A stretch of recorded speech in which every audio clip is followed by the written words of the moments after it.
নমস্কাৰ মই আজি পাঠ কৰিবলৈ ওলাইছোঁ হীৰকজ্যোতি নাথৰ এটি অনুভৱ মই যদি ঈশ্বৰ হলোহেঁতেন।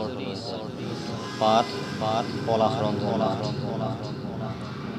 মই যদি ঈশ্বৰ হলোহেঁতেন, আজিৰ পৃথিৱীত মানৱ সৃষ্টি কৰাটো বন্ধ কৰি দিলোহেঁতেন।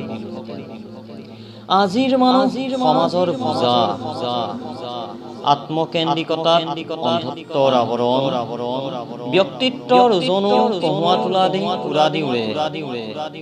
চলে বলে কৌশলে শোষণৰ আধিপত্যত অত্যহাস্যও সমানতাৰ আদিপাঠ কৰবাত পৰি ৰল।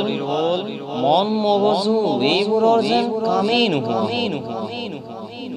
আবেগৰ লগত বিবেকৰ হৈছে বৃত্তি, সমাজৰ লগত জীৱনটো বিষাক্ত। উশাহৰ ওচৰতেই ধৰুৱা হ'বলৈ ধৰিছো আমি।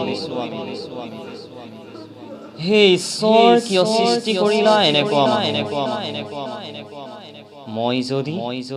মই যদি ঈশ্বৰ হলোহেঁতেন, সঁচাকৈ আজিৰ পৃথিৱীত মানুহ সৃষ্টি কৰাটো বন্ধ কৰি দিলোহেঁতেন। ধন্যবাদ।